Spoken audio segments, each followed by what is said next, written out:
네, 뉴스플로우에서 투자 아이디어 구해보는 종목이 보이는 뉴스로 이어가 보도록 하겠습니다. 이지환 IS셋 대표 모셨습니다. 대표님 어서 오십시오. 안녕하세요. 네, TGIF입니다. 금요일 네, 일주일에 마무리를 준비하는 시간인데요. 자, 종목이 보이는 뉴스 첫 번째 바로 보시겠습니다. 네, 현대차, 기아 114만 대 받아 건넜다라는 제목의 파이낸셜 뉴스의 기사입니다. 자, 본문 내용을 한번 보시면요. 올 상반기에 집계를 해보니까 현대차, 기아의 수출 대수가 총 114만 6,323대로 잠정 집계됐다라고 하고요. 이것은 2015년 8년 만에 최대치라고 합니다. 전년 동기 대비해서는 28% 수출 대수가 증가한 것이라고 하는데요. 자, 내용 어떻게 보셨습니까? 일단 이제 현대차, 기아의 그 실적이 상당히 놀랍죠. 네. 놀랍고 아마 2분기도 아마 전체적인 매출이 우리나라에서 탑을 찍을 것 같고, 삼성전자가 지금 잠깐 어려울 때 일단 랭킹 위로 올라서는 모습이 이제 확연하게 이제 두드러집니다.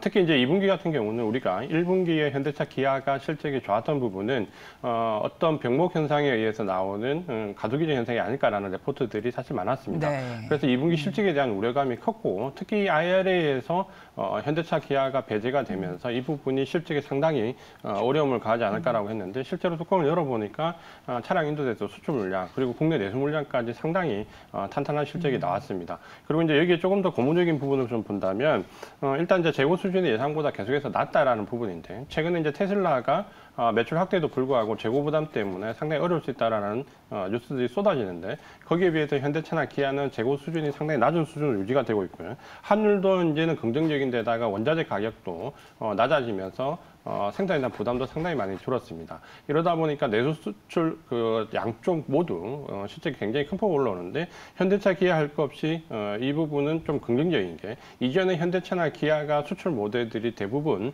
저가형 모델이 많았다면 올 상반기에 수출했던 물량들을 집중적으로 보면 전기차와 SUV 그리고 제네시스 계열이기 때문에 상당히 고부가 가치 자동차들이 지금은 수출을 이루고 있다는 점에서 그 부분도 상당히 긍정적으로 좀 볼 수 있습니다. 네, 금액으로는 그럼 정말 역대 최고치. 그렇죠. 특히 이제 기아가 생각보다 상당히 큰 폭으로 올라섰다는 게 좀 눈에 띄고요.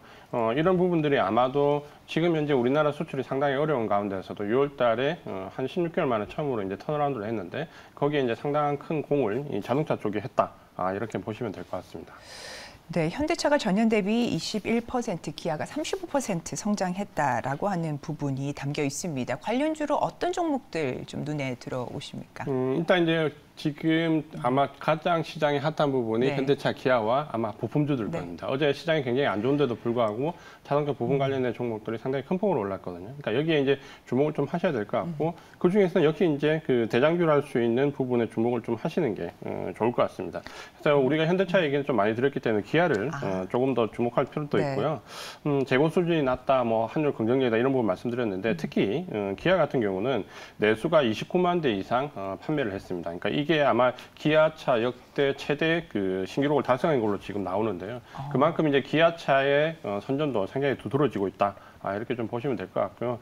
지금 이제 가격적으로 약간 부담스러울 수 있는 가격대에 올라왔지만, 어떻게 보면 자동차 업종은 이미 5월 달에 고점을 한번 형성하고 먼저 조정을 받았거든요. 그러니까 그렇게 본다면 지금 구간에서 너무 주저할 필요는 없다라고 좀 보여지고, 매수 가격은 지금 가격대에서 조금 조정받을 때 한 85,000원 전후에서 매수를 하시면 될 것 같고, 목표 가격은 좀 길게 보자라고 말씀드리고 싶은데요. 특히 지금 시장이 EPS 가이던스 상향되는 섹터 종목에 집중되고 있기 때문에 이런 종목들이 하반기에도 강할 가능성이 높습니다. 그래서 목표 가격은 중장기 관점에서 13만 원 말씀을 드리고요. 손절 가격은 8만 원 말씀을 드리겠습니다.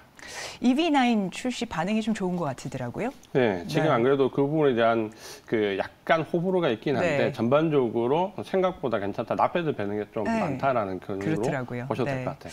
네, 좋습니다. 자, 목표가를 13만 원으로 제시한 점 길게 보신다라는 거고요, 그렇죠?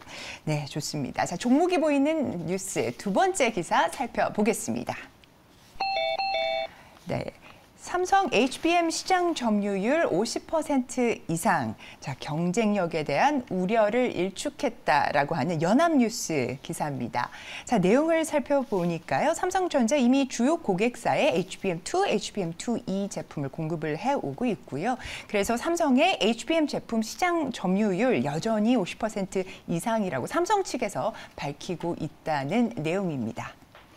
사실 이제 HBM 관련된 부분에서는 우리가 AI 반도체가 봄일 때 엔비디아, SK 하이닉스 이제 이렇게 상당히 주목을 좀 했고 실제적으로 시장은 SK 하이닉스가 이 HBM 반도체에서 50% 넘는 점유율로 삼성전자가 40% 내외 그리고 이제 나머지 마이크론 테크놀로지가 한 10% 정도 점유율이다라고 이제 공식적으로 말씀을 했는데 최근에 이제 삼성전자가 여기에 상당히 많은 추격을 하고 있다라는 뉴스가 이렇게 좀 보도가 되었습니다. 특히 이제 지금 현재는 HBM 우리가 어떻게 보면 원 단계에서 공급을 하고 있는데 이후에 지금 현재 우리가 가장 주목을 하는 HBM3, 그러니까 3인데 사실 세대는 4세대입니다. 그러니까 이 4세대 HBM에서는 삼성전자가 12층 적단의 24GB, 그러니까 가장 양산을 앞두고 있다라는 부분이고 지금은 이 물량이 샘플 물량이 출하가 되고 있습니다. 그래서 아마 양산 직전 단계인 것 같은데 이 부분이 나오면 HBM 시장도 삼성전자 위주로 다시 재편될 수 있다라는 부분이고 이게 긍정적으로 받아들여지는 게 최근에 AMD의 슈퍼컴퓨터에 삼성전자 HBM이 탑재가 되었습니다. 그래서 아마 이런 부분들 고사양에 점점점 삼성전자가 집중한다라는 부분이고 특히 이 HBM3뿐만 아니라 이후에 이제 우리가 주목하고 있는 핀 반도체, 그 PIM 반도체에서도 역시 메모리 반도체와 이 연산 기능이 복합되는데 여기에도 삼성전자가 가장 기술력이 앞서 있다라는 평가가 나오면서 고사양 HBM 이후에도 삼성전자의 제품들이 두각을 나타낼 수 있다. 그렇다면 지금은 SK 하이닉스가 좀 앞서 있지만 하반기로 넘어가면서 삼성전자에 좀 주목을 해야 되고 우리가 관련되어 있는 종목들도 삼성전자 계열사 중심으로 한번 짚어볼 필요가 있다. 이렇게 보시면 될 것 같습니다. 그 HBM 시장 자체가 아직은 시장 형성 초기 개화 단계에 있는데 삼성전자 위주의 재편이 임박했다라고 말씀을 주신 부분 다시 한번 짚어보고요. 자, 그렇다면 어떤 종목을 삼성전자를 이제 봐도 된다, 봐야 될 때다, 사야 된다, 담아야 된다, 뭐 이런 말씀인가요? 삼성전자를 보신 게 유리하고요. 지금 현재 우리 시장이 미국 시장도 마찬가지지만 약간 이제 분기점에 들어와 있습니다. 그러니까 시장에 오버슈팅이 나오느냐 아니면 조정압을 좀 길게 받느냐라는 관점에서 보면 대부분의 오버슈팅은 외국인들이 매집이 컸던 코스피 대형주 위주로 나옵니다. 그러니까 지금은 부품이나 소재 쪽보다는 코스피 전방산업 대형주 위주로 좀 보는 게 유리하고 그런 점에서 삼성전자를 좀 볼 필요가 있습니다. 삼성전자가 7만 전자가 된 이후에 계속해서 옆으로 기는 한 달 정도 이상의 조정을 좀 받았는데 이게 오히려 이제 추가 상승할 수 있는 여건이 좀 될 수 있습니다. 어제부터 반도체 관련된 종목이 조정을 좀 받으면 아마도 2분기 실적을 기반으로 해서 종목이 상승하는 종목과 하락하는 종목이 아마 나뉠 겁니다. 그러니까 여기서 반도체도 실적 기반으로 나뉜다라고 보면 그 올라가는 쪽에 삼성전자는 편승해 있다라고 좀 보셔야 될 것 같고요. 매수 가격은 한 7만 원 전후 정도로 좀 잡으면 될 것 같고 목표 가격은 1차적으로 10만 원 말씀을 드리겠습니다. 손절 가격은 6만 원을 잡고 좀 길게 보는 대응을 하자라고 말씀을 좀 드리고 싶고 특히 지금 말씀드렸던 이 HBM 반도체 같은 경우는 아마 3분기가 되면 실적에 좀 급격히 반영이 될 건데 삼성전자는 지금 현재 HBM 반도체 관련된 매출이 9% 정도 잡고 있는데 이게 하반기로 넘어가면 한 20% 육박할 걸로 예상이 됩니다. 이 HBM 반도체는 가격 자체도 3배 정도 높지만 수요 자체도 4배 정도 크게 늘어납니다. 그러니까 가격과 수요가 3 곱하기 4 수준으로 늘어나기 때문에 이걸 좀 감안하면 하반기 실적에 대한 기대감은 지금 모멘텀이 살아있다. 이렇게 보셔도 될 것 같습니다. 자, 삼성전자 실적 잠정치가 오전 중에 발표될 지금 예정인데요. 실제 잠정치 어떻게 나오냐에 따라서 지금 7만 원 전후에 분할 매수 가능하냐 안 하냐가 지금 좀 갈릴 것 같습니다. 가능할 것 같고요.